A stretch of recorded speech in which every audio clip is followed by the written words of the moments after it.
Voilà, la dernière soirée, la semaine dernière, nous avons essayé d'entrer un petit peu dans la reconnaissance de ces esprits mauvais, de ces pensées mauvaises qui nous viennent du dehors, donc qui nous viennent de l'ennemi, pour justement pouvoir les rejeter. Et nous avons établi avec saint Ignace que ces mauvaises pensées surgissent principalement et d'abord dans ce que Ignace appelle des désolations, qui sont des états de notre âme, des états affectifs, qui sont extrêmement divers.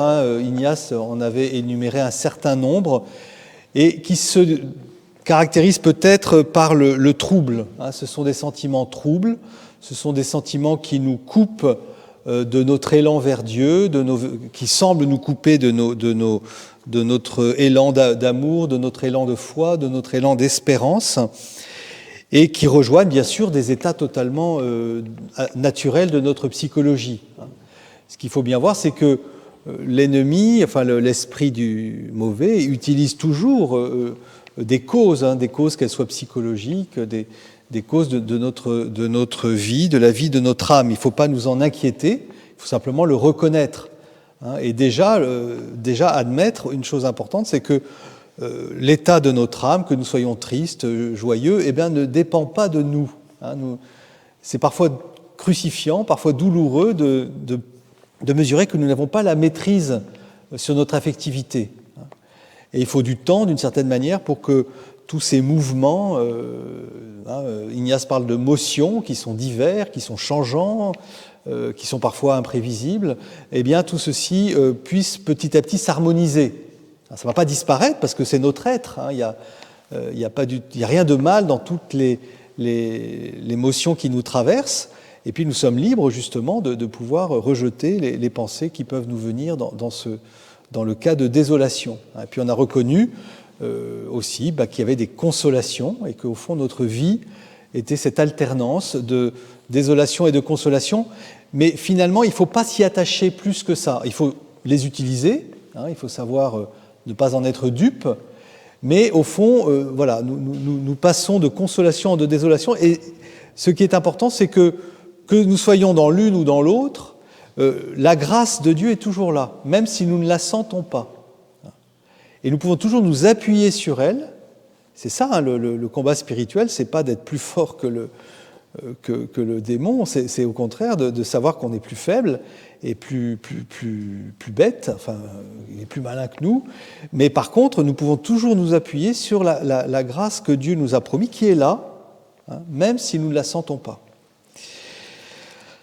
Alors, donc on a un petit peu fait ce tour des consolations, des désolations. J'ai aussi répété que les désolations, dans le cas des désolations, bien souvent, l'esprit mauvais, enfin le tentateur, nous présente des raisons, des raisonnements, des fausses raisons. Ignace parle de fausses raisons vous voyez, c'est un petit peu ces moments où tout d'un coup, un petit truc se met à tourner dans notre tête et on peut plus l'arrêter. Et puis on ressasse, on rumine. Alors ça, souvent, c'est quand même plutôt le signe du mauvais esprit, parce qu'en fait, en général, dans ces cas-là, nous sommes troublés. D'ailleurs, si notre raison, notre raisonnement tourne un peu en boucle, c'est que justement, nous ne sommes pas dans la paix, nous ne sommes pas posés. Et donc, c'est un signe de ne pas se laisser embarquer, si vous voulez, dans ce genre de cercle. Alors que justement la consolation, elle est souvent, je dirais, sous la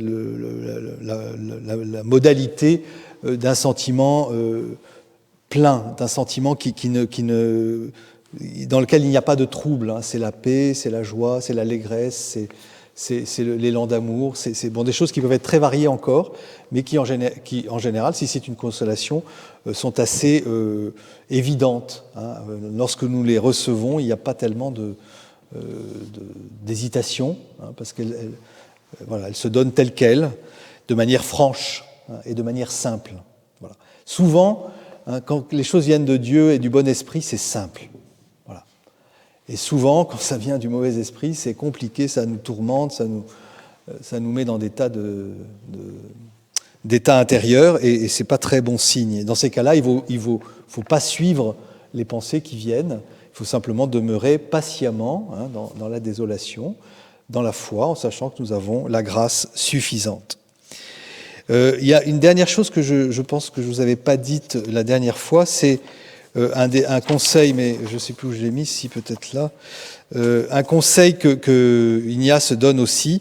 Je vous avais dit, un premier conseil, c'est ce qu'il appelle agere contra, quand je vois que je suis poussé dans un sens dont j'ai bien repéré que ce n'était pas le bon, eh bien, j'agis diamétralement à l'opposé. Je viens un peu comme une sorte de plante qui commence à être trop courbée dans un sens. Et ben, pour la redresser, je ne vais pas la mettre seulement droit, je vais la redresser de l'autre pour qu'ensuite elle puisse redevenir droite. Voilà, donc c'est cette idée d'aller plutôt à l'excès de l'autre sens, plutôt que de simplement ne pas aller déjà dans la tentation, c'est déjà en soi bien, mais aller faire à l'extrême opposé, c'est encore mieux, parce que ça terrasse l'esprit mauvais. Et puis l'autre chose on avait vu ça avec la tentation d'Ève, c'est que le tentateur nous surprend quand nous sommes seuls. Voilà. Ève, il l'avait surprise quand elle était seule, sans Adam, et donc elle était plus faible, elle était plus fragile. Et bien de la même manière, le tentateur nous surprend quand nous sommes seuls avec nous-mêmes, et il déteste, une chose qu'il déteste, c'est que nous allions nous ouvrir de ces pensées qui nous traversent, de ces projets qui peuvent peut-être s'élaborer et qui sont peut-être pas très clairs. Eh bien, il déteste que nous allions prendre conseil auprès d'un autre. Et donc, un moyen de couper court à ce mode de pensée qui nous entraînerait, eh bien, c'est de pouvoir dévoiler ce qui nous habite à une personne de confiance. Ça peut être un accompagnateur spirituel, ça peut être un prêtre, ça peut être une personne tout simplement dont on reconnaît la sagesse, la discrétion. Évidemment, il ne faut pas raconter à toutes ses amies et sur son compte Facebook, mais vous voyez, il s'agit simplement de pouvoir s'en ouvrir à quelqu'un qui permet justement un regard autre et qui, d'une certaine manière, souvent nous en libère. On a ce cas expérimenté par Sainte Thérèse juste la veille de ses vœux. Elle était dans un état de désolation monstrueux, enfin vraiment horrible. Elle se disait qu'elle n'avait plus la vocation, que tout ça était une immense imposture, qu'en fait elle ne tiendrait pas, qu'elle n'avait pas du tout les ressources qu'il fallait. Enfin voilà. Et alors c'était pareil, des raisonnements qui n'en finissaient pas, qui l'emportaient complètement dans son. Elle y a reconnu la tentation du démon, donc elle l'a bien reconnu, et justement elle est allée s'en ouvrir à la maîtresse des novices, et le fait même d'aller la voir et de s'en ouvrir fait que tout est retombé comme un soufflet, et ensuite elle en a parlé à sa sœur qui était prieure et qui a éclaté de rire, et puis le lendemain elle a été, pour le jour de ses vœux, elle a été dans une paix dont elle dit qu'elle était extraordinaire. Donc voilà, pour vous dire que simplement, parfois, le fait de s'ouvrir à une personne de confiance, eh bien, dégonfle la baudruche, quoi. Parce qu'en fait, tout ce vent que fait l'esprit mauvais, c'est pour nous troubler, mais souvent c'est des idées en carton-pâte, quoi. Il suffit simplement de pouvoir s'en ouvrir, et puis pouf, le soufflet retombe. Voilà, aujourd'hui, on va continuer un petit peu dans le combat spirituel en voyant que l'ennemi, justement, quand il voit qu'on commence à peu près à avoir repéré les insinuations, à bien distinguer les désolations et les consolations, et qui voit qu'il a affaire à une âme qui vraiment cherche à progresser et cherche à éviter le péché, il a encore une stratégie qu'il utilise très souvent, surtout auprès des personnes comme nous, comme vous et moi, qui veulent progresser, qui veulent surtout ne pas offenser Dieu, même dans les petites choses. Eh bien, il va leur insinuer des scrupules. Voilà, c'est la tentation des scrupules. Je vais en dire quelques mots parce c'est un cas, c'est des choses qui arrivent fréquemment et qui vont sans doute aussi nous arriver. Sinon d'ailleurs qui nous sont déjà arrivés. Je lis juste la définition que Ignace donne du scrupule, parce qu'elle est très précise et je trouve qu'elle est éclairante. Après avoir pensé ou dit ou fait quelque chose, il me vient du dehors la pensée que j'ai péché. Et d'autre part, il me semble que je n'ai pas péché. Cependant, je ressens en tout cela du trouble parce que à la fois je doute et je ne doute pas. Cela, c'est un scrupule.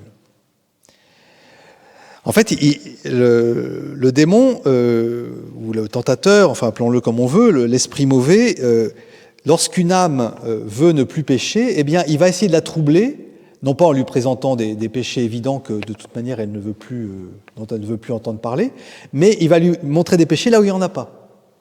Voilà. En disant, mais là, tu as peut-être fait un péché. Et il le dit après coup, c'est-à-dire que c'est une pensée qui vient du dehors. Ça serait autre chose si, par exemple, j'ai repéré un bon gros péché, je décide de le faire. Bon, voilà, c'est moi, quoi. C'est ma liberté. Voilà. Après, je peux en être attristé et arriver à la contrition. Mais c'est autre chose, voyez-vous, que j'ai fait quelque chose tout à fait naturellement, sans penser à mal. Hein. J'ai dit, parlé, j'ai pensé, dit ou fait quelque chose, et une insinuation du dehors vient après coup me dire bah, attention là, oh là tu as peut-être commis un péché, oh là là. Et à ce moment-là, ça commence. Bien sûr, au fond de moi, il ne me semble pas que j'ai péché, mais j'ai cette pensée qui vient, vous voyez, me tarabuster pour me dire mais si, regarde, là, t'es pas clair, voilà. Et puis à nouveau, le petit raisonnement, le petit vélo se met à rouler dans ma tête. Voilà. Et j'ajoute ce que Ignace en dit, qui est aussi intéressant. Dans un premier temps, avoir ce genre de tentation n'est pas inquiétant, et même Ignace dit qu'on peut en tirer du profit, hein, parce que le fait de vouloir éviter le péché, d'avoir une sorte de conscience affinée, est plutôt une bonne chose. Mais par contre, là où ensuite il faut vraiment s'en libérer, c'est que si je reste là-dedans, je vais être obnubilé par le péché. Or, la vie chrétienne, c'est pas d'être obnubilé par le péché, c'est pas de voir des péchés partout. La vie chrétienne, c'est de regarder le Christ et de le suivre. Et donc, vous voyez, à partir de là, l'ennemi comme toujours, hein, il me prendrait par un bon sentiment, et puis petit à petit, il m'inclinerait vers ses projets à lui. Voilà comment Ignace décrit la chose. L'ennemi regarde beaucoup si une âme est grossière ou délicate. Si elle est délicate, il essaye de la rendre encore plus délicate jusqu'à l'excès, pour la troubler et la perturber. Par contre, si l'âme est grossière, eh ben, il va chercher à la rendre encore plus grossière pour qu'elle voie encore moins les choses. Alors, comment réagir ? Comment réagir face à ce genre de stratégie ? Eh bien, Ignace dit de s'établir dans le juste milieu. Par exemple, si l'ennemi essaye de l'affiner pour l'amener jusqu'à l'excès du scrupule, c'est-à-dire que dès que je fais un truc, je sais plus, je me dis après coup, mais non, c'était peut-être pas ça, et puis peut-être que finalement, je n'ai pas fait ce que j'aurais dû. Bon, si je tombe là-dedans, dans l'excès, que l'âme cherche à s'établir solidement dans le juste milieu. Le juste milieu, c'est je fais ce que mon devoir d'État me commande aujourd'hui, je rencontre les personnes que je rencontre, et puis j'essaye de ne pas alimenter ce que je vis, de ne pas me regarder vivre en permanence pour me dire si j'ai bien fait ou pas. Je vis simplement sous le regard de Dieu, comme un enfant, j'ai envie de dire. L'enfant, il ne se demande pas en permanence, oh là là, est-ce que papa va être content, pas content. L'enfant, il joue, et puis de temps en temps, il fait des bêtises, et puis c'est pas la fin de l'amour de son père. Voilà, donc il me semble qu'il y a là quelque chose qui est important de repérer, parce qu'on est souvent pris par ce genre de scrupules, et on doit même agir diamétralement contre le scrupule. Et Ignace rapporte cette réponse de Saint Bernard. Donc Saint Bernard, qui devait aller monter en chaire, c'était peut-être pour prêcher devant une très noble assemblée. Et donc, à un moment, une pensée l'a traversé en disant « Mais si tu vas prêcher devant cette noble assemblée, en fait, tu y vas par orgueil. » Voilà, une pensée lui est venue. Il était en train de monter en chair. Et puis d'un coup, une pensée lui dit « Mais non, tu ne devrais pas y aller parce que c'est de l'orgueil. Là, tu vas te faire mousser, tu vas te faire valoir. » Et Saint Bernard répond intérieurement à l'ennemi « Ce n'est pas à cause de toi que j'ai commencé à monter pour prêcher, c'est pas à cause de toi que je vais m'arrêter. Il avait bien repéré la tentation qui était venue après coup, en quelque sorte. Il avait déjà décidé de prêcher, on lui avait demandé, il l'avait sans doute fait par obéissance. Voilà, donc une manière de répondre à ces tentations. Voilà, je vois qu'il reste 5 minutes, donc je vais être un peu plus rapide. Je voulais vous parler maintenant, et c'est une introduction aussi à la prochaine fois, du combat spirituel donc, qui devient de plus en plus subtil. Donc on a vu le cas des désolations ordinaires, si je puis dire, et des consolations ordinaires. Et puis, on a vu que là, l'ennemi devenait plus subtil, puisqu'il commence à nous insinuer des scrupules.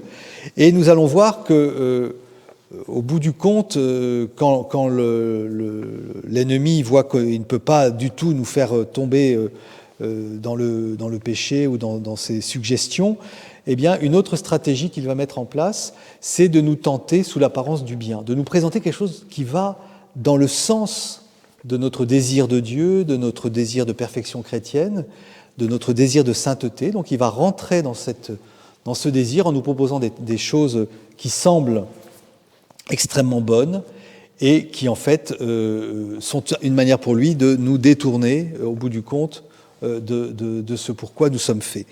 Et j'en parlerai plus longuement la prochaine fois, mais je voulais... cette phase où il y a des tentations d'un autre type, on peut aussi l'appeler la phase, vous savez, dans la tradition spirituelle, il y a la phase purificatrice, la phase illuminatrice et la phase unitive. C'est-à-dire que dans une vie spirituelle, il y a d'abord une phase où on se purifie de ses péchés, c'est un peu les tentations dont je vous ai parlé jeudi dernier. Il y a la phase illuminative, c'est-à-dire celle où, en fait, c'est pas tellement nos péchés qui sont l'objet de nos pensées, mais c'est le Christ, c'est le Christ qui devient notre lumière, que nous voulons suivre, que nous voulons vraiment, dont nous voulons être les disciples. Et puis il y a la phase unitive, c'est la phase où nous sommes unis au Christ et où nous agissons en lui et avec lui. Voilà un peu de manière grossière comment la tradition spirituelle a réparti cette marche, ce chemin de perfection spirituelle. Et en fait, les tentations dont je vous parle sont plutôt maintenant de l'ordre de la phase illuminative. Et au fond, pour vous en parler, je vais parler des tentations du Christ, que je vous ai lues au début, en voyant bien que le Christ, il n'est pas tenté comme un pécheur lambda, si je puis dire. Le Christ, le démon ne va pas le tenter sur des choses grossières.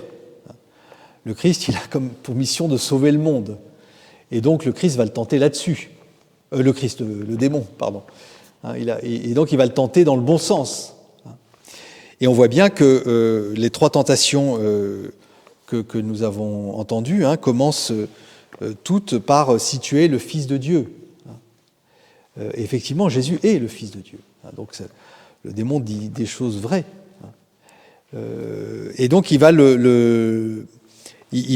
l'entraîner dans ce qui semblerait juste, à savoir, au bout de 40 jours, il est quand même nécessaire de manger.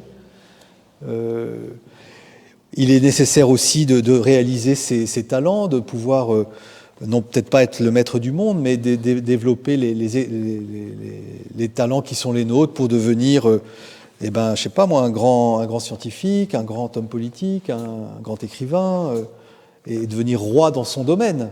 Et ça, c'est une aspiration légitime.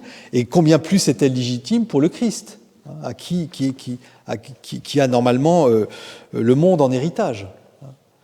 Donc là aussi, il y a quelque chose de tout à fait légitime. De même, la tentation de descendre du haut du temple porté par les anges, c'est une tentation qui est légitime aussi, puisque s'il est le Messie, ça assurerait une certaine efficacité de sa mission, puisqu'il serait tout de suite reconnu comme le Messie. Voilà, donc je vous ai juste exposé ces 3 tentations. J'y reviendrai donc la semaine prochaine, en espérant que nous pourrons nous retrouver. Sinon, je l'enregistrerai sur YouTube. Voilà, donc la suite, jeudi prochain, nous poursuivrons la contemplation de ces 3 tentations du Christ qui vont nous enseigner.